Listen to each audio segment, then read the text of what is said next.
मित्रों, एक बार फिर आपका 121scoop.com में स्वागत है। आज हम मुखातिब हैं श्री गुरुजी से और बात कर रहे हैं न्यायशील अर्थशास्त्र पर। गुरुजी, जो अपनी बात चल रही थी, इस पे एक दूसरी समस्या पैदा उठती है, दूसरा प्रश्न उठता है पूंजी संकट का, कि हम अपनी किसी भी इन्वेस्टमेंट के लिए, किसी भी नियोजन के लिए विदेशी धन पर आश्रित हैं। क्या इसका भी कोई समाधान अपने न्यायशील अर्थशास्त्र में दिया गया? जी बिल्कुल।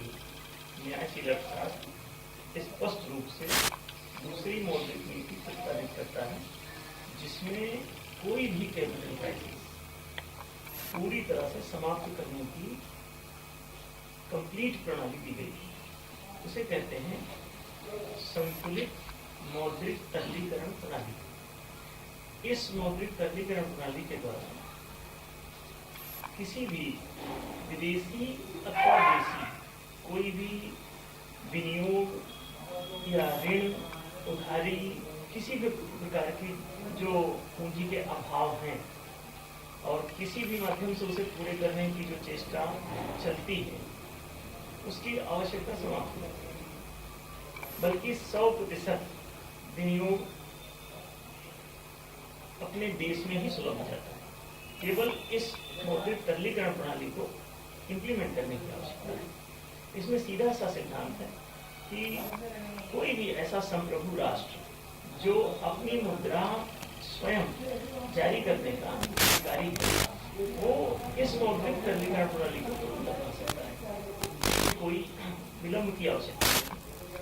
और पहले ही दिन से इतनी ही मौद्रिक तरलीकरण जो है वो प्राप्त किया जाता है।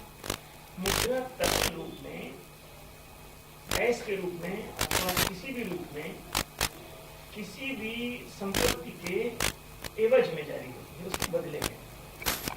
जितनी मात्रा में कोई संपत्ति अपना मूल्य रखती है, किसी संपत्ति का जितना बाजार मूल्य है, उतनी मात्रा में तरलीकरण तुरंत सुलभ कराया जा सकता है। इसका नाम संतुलित तरलीकरण इसलिए दिया गया है क्योंकि इस प्रणाली में मुद्रा को जारी करते समय ये ध्यान रखना है कि हम जो तरलीकरण दे रहे हैं वो ना तो बाजार मूल्य से बहुत अधिक हो और ना बाजार मूल्य से बहुत न्यून हो। अगर न्यून होगा, कम होगा तो भी असंतुलन उत्पन्न होगा, और अधिक होगा तो भी असंतुलन उत्पन्न होगा। जितनी मात्रा में संपत्ति अपना मूल्य धारण करती है, उतनी मात्रा में आसानी से बिना किसी झिझक के मुद्रा जारी की जा सकती है। तरलीकरण जरूर है कि उसमें डिप्रिसिएशन का ध्यान रखा जाना चाहिए कि जो डिप्रिसिएबल प्रॉपर्टीज है उसमें उतना ख्याल रखिए कि उसका उतना हासिल लेकर के आप जाएंगे। आपने बीच में ये कहा कि इस प्रणाली के बीच कितना भी धन उपलब्ध किया जा सकता है। जी, सरकार इतना पैसा की लाएगी कहाँ से? हाँ, मुद्रा है कहीं से लाने की आवश्यकता नहीं होती। मुद्रा कोई वास्तविक नहीं, संपत्ति नहीं है, बल्कि किसी संपत्ति के बदले में जारी की जाने वाली वैकल्पिक व्यवस्था मात्र है। इसलिए इस मुद्रा के वजूद को कहीं से ढूंढ कर लाने की आवश्यकता नहीं होती, बल्कि जितनी मात्रा में कोई संपत्ति अपना मूल्य रखती है उसी का इनकैशमेंट है, उसी का तरलीकरण है। उस संपत्ति का तरलीकृत रूप है तो अलग से कहाँ लाया गया? इसी संपत्ति को तरलीकृत किया जाना है। और जितनी संपत्तियां सारी तरलीकृत की जा सकती हैं, पूरे देश की संपत्ति को आप तरलीकृत कर सकते हैं। इसमें मुद्रा के मूल्य के भी गिरने उठने का कोई चक्कर नहीं है। बस इतना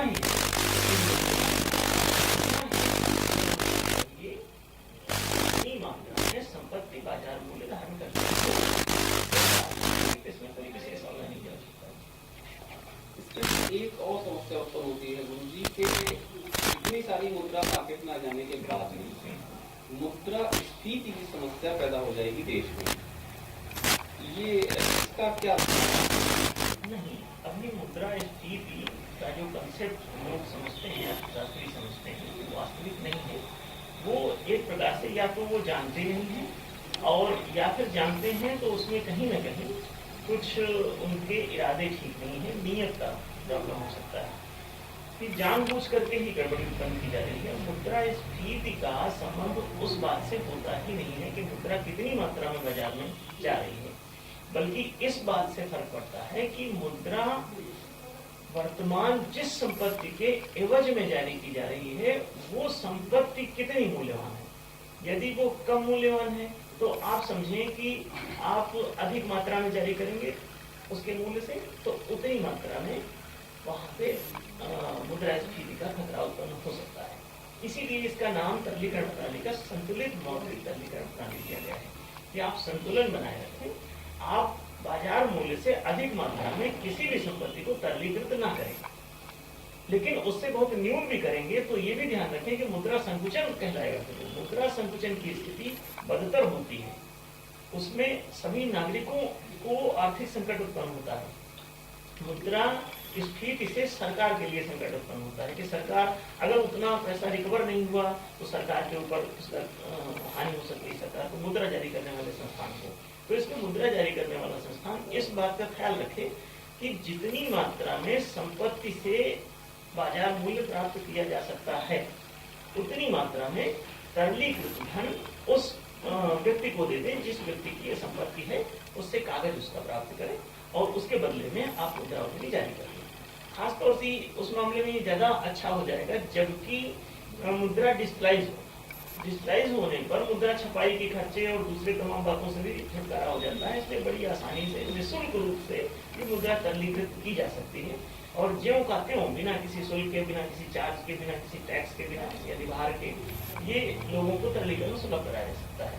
और इसमें मुद्रा संकुचन या स्फीति का संतुलित तरलीकरण प्रणाली में कोई खतरा नहीं। इस प्रणाली से सरकार को और जनता को किस प्रकार फायदा पहुंचेगा? बिल्कुल, ये प्रश्न बहुत उचित है क्योंकि ये जानना आवश्यक है कि आखिर तरलीकरण क्यों। तरलीकरण वास्तव में किसी भी देश की मौद्रिक समस्या का वास्तविक समाधान है। आपको किसी भी राष्ट्र के आर्थिक विकास के लिए, किसी भी अर्थव्यवस्था को विकसित करने के लिए जब तक मौद्रिक धन नहीं मिलेगा तब तक मुद्रा को गति नहीं मिलेगी। मुद्रा को गति नहीं मिलेगी, बाजार की क्रियाएं नहीं चलेंगी। बाजार की क्रियाएं नहीं चलेंगी तो निश्चित रूप से वस्तुओं का उत्पादन नहीं होगा, वितरण नहीं होगा, वस्तुएं लोगों तक पहुंचेंगी नहीं और ये समस्त वस्तुओं का विकास ही समृद्धि का आधार बनता है। जितना अधिक उत्पादन, उपयोग और या उपभोग होगा उतना अधिक समृद्धि बढ़ती है। इसी को आर्थिक विकास के नाम से जाना जाता है। लेकिन अगर लोगों को मुद्रा सुलभ ही ना हो तरल रूप में तो आप स्थूल संपत्ति रख करके उससे सीधे व्यापार कैसे करेंगे? तो किसी भी वस्तु के खरीदी बिक्री के लिए आपको कोई माध्यम की जरूरत होती है और माध्यम अगर ना हो तो जितने भी लेन देन है इनमें शिथिलीकरण आएगा। शिथिलीकरण आने से आर्थिक विकास की गति धीमी पड़ जाएगी अथवा रुक ही जाएगी। तो ये बहुत जरूरी है क्योंकि यदि लोगों को मौद्रिक तरलीकरण सुलभ ना हो तो आप ये समझें कि प्रायः जितना भी उत्पादन कार्य है, आर्थिक विकास की यात्रा है, सब के सब रुक जानी है। इसलिए जनता को तो इसकी बहुत जरूरत है। मुझे एक और बेसिक क्वेश्चन इसमें है कि तरलीकरण में और ऋण में आखिर क्या अंतर होगा? जो भी ऋण दिए जाते हैं और तरलीकरण में, तरलीकरण में और ऋण में भेद ये है कि तरलीकरण तो आपका अपना ही धन है। जितनी संपत्ति आपने सो की है, रखी है, वहां उसका उसी का आपने तरलीकरण प्राप्त किया है। और ऋण में कोई चीज तरलीकृत नहीं की जा रही, किसी दूसरे का धन आप अपने लिए प्राप्त कर रहे हैं ऋण के रूप में, तो उसके बदले में आप कोई प्रतिफल देने का प्रॉमिस कर रहे होंगे और आपका स्वामित्व भी उस धन पर नहीं है, आपको वापस भी करना है। तरलीकृत धन आपको तब तक वापस करने की आवश्यकता नहीं होती जब तक कि उस संपत्ति का मूल्य न गिरे। यदि मूल्य में गिरावट आती है, ह्रास आता है, तब आपको उतना ही धन आपको वापस करना है। अगर एप्रिसिएबल है वो संपत्ति तो आपको वापस भी करने की आवश्यकता नहीं है। ऋण वापस करना है, ऋण पर बर्डन भी हो सकता है। आज कई लोग ब्याज लगाते हैं, हालांकि ब्याज निषिद्ध होना चाहिए, लेकिन यदि कोई ऋण लेकर के कोई उससे लाभ उत्पन्न होता है तो लाभ वो चुकाना चाहे तो चुका सकता है उसकी मात्रा में, जितना भी पूंजी के लिए आवश्यक हो। दोनों बातों में बहुत भेद है, इनफैक्ट अलग ही लोग करते हैं। और जी हम लोग यहाँ पे फिर रुकेंगे एक ब्रेक के लिए। मित्रों हम लोग मिलते हैं एक ब्रेक के बाद। ब्रेक के बाद हम लोग बात करेंगे आर्थिक शोषण की जो समस्या है उस पर कि उसका समाधान न्यायशील अर्थशास्त्र में क्या है आपके। मिलते हैं एक ब्रेक के बाद।